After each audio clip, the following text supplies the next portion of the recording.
Brianna Sage here for this month's Being in Sync Vibe, August 2019. First, wanted to say thank you to all the new members who have joined the Being in Sync community. So happy to welcome you into our tribe. So this month is all about thought or emotion. Which comes first? Do you know? And I thought I would share this fun little story to help you figure out what comes first. Is it our thoughts or is it our emotions? So back in the day when I was first starting out in my career, I thought, oh, you got to follow your passion, right? So with that in mind, I thought, well, I really love to exercise and I like to work out. So maybe if I work at Nike, that would be a nice compliment to my passion. So I decided to go into the retail industry, and I started at Lady Foot Locker. And I thought, okay, shoes, Nike, once I get the experience in retail, that'll be a nice transition. I already had a contact in at Nike, and I thought that they could refer me in once I got the practical experience. Makes sense, right? So I'm working at Lady Foot Locker and I'm in their management training program, okay? So I'm on the fast track to get into retail management, and I am doing my best to get there. Do my sales, my upsales, you get it. So this woman walks into the store and she says she wants these pair of shoes. And I said, great, would you like some socks with those shoes? And she says, okay, and I want this size. So I go, okay. So I go back into the back and I pull the box of shoes out from the back and come back, and I'm sitting there with her and I'm unlacing the shoes and she's taking her shoes off, and I look at the shoes and I look at her foot and I'm thinking, well, size 9 is not the appropriate number for her. So I asked her if I could measure her foot, and she says, well, sure.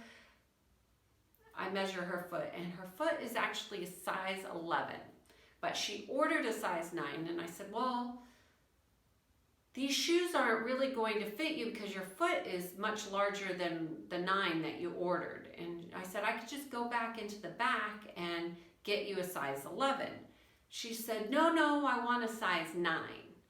And I said, but these aren't going to fit you properly. And she said, well, I want a size 9. And I'm totally confused. So I'm trying to put this size 9 shoe on this woman who is clearly a size 11, and it's just not working right. And so that experience didn't go over very well, and she decides she's not going to buy anything anyways. So now I got to go back and put all these size 9s back into the shoe racks in the back of the store. And I'm back in the back of the store, and I'm having this experience of confusion and what is she thinking? So a little bit of judgment and also awareness, like, how are you going to put a size 11 foot into a size 9? Like, what is going on? And I'm having this visceral experience, and I'm putting these shoes back in these shoe boxes, and there's hundreds if not thousands of shoe boxes where you have to pull the sizes and so forth. So I'm putting them back in their slots, which I didn't enjoy doing. And I remember distinctly, like, I need to take a break. So I took my 15-minute break, and I remember called my boyfriend at the time thinking, this shoe business is not for me. Like, these people don't know what they're doing. They're ordering shoes that don't fit, and this doesn't make any sense. I'm done. So my question is, what do you think comes first, the thought or the emotion? So clearly I had a visceral reaction to this experience.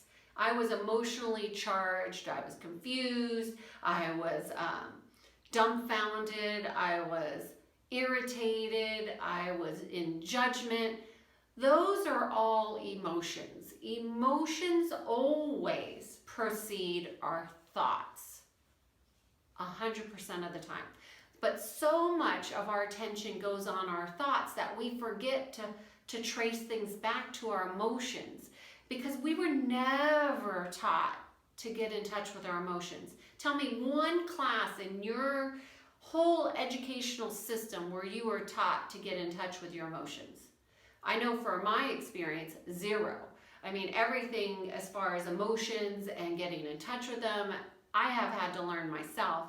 There isn't a class out there that teaches you how to get in touch with your emotions. Any of you who go to a therapy for anything, your therapist will always say, well, how does that make you feel? I mean, we don't even have the vocabulary, most of us, to get in touch with our feelings. The good news is you don't need to know the actual feeling. What you need to know is that emotion is taking place, and if you go back to last month's video where I talked about we're only consciously aware of 5% of 95% which is going on. So the emotions are really taking place in that 95% for the vast majority of us. That 95% is all those programs and imprints that are going on, that are operating in the back of our mind that we're not even necessarily aware of.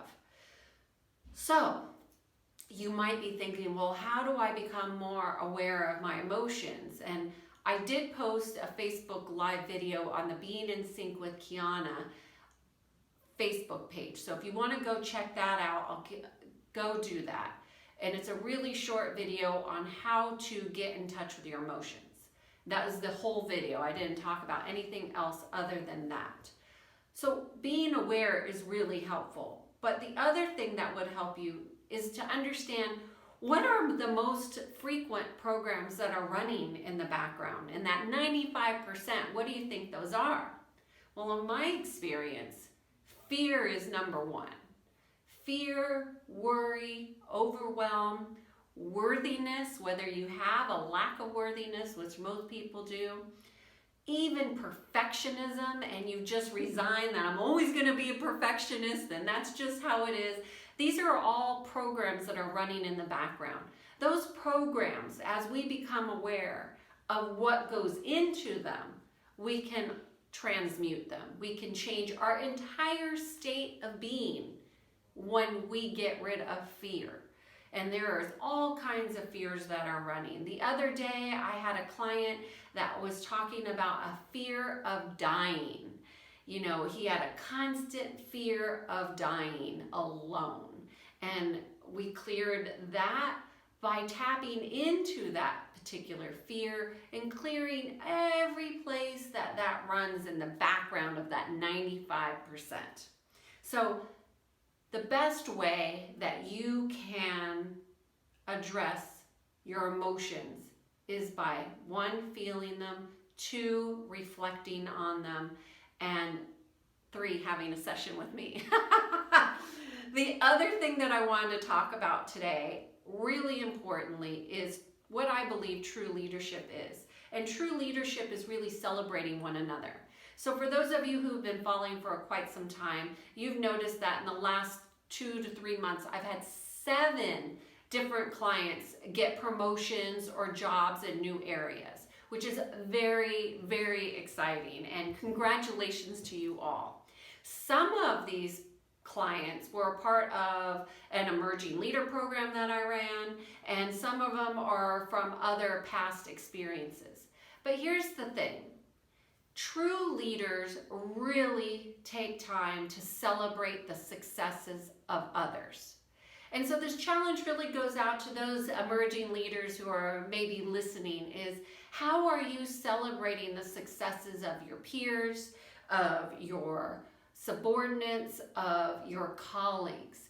And all of you should be rallying to champion those of others. And if you are feeling like, well, I want a promotion or I want a new job, I challenge you to look at where are you celebrating others in their joy, in their successes, even if it's something that you want, especially if it's something that you want. One of the things that you want to look at regularly is how are you celebrating others? Because as you can champion and encourage and applaud the success of others, it changes your entire essence, your entire vibration in which you are able to be in joy for somebody else. And then it changes how you feel about yourself. And that's what true leaders are. They're about transforming perceptions of themselves and of others and of situations. And one way in which we do that is in celebration. So cheers to this month's August video. For those of you who are looking to book, I am completely blocked out for most of August. I have a few slots open. If you get this and you want to get in, please let me know. Otherwise, I look forward to seeing you in September, and enjoy and cheers to being in sync.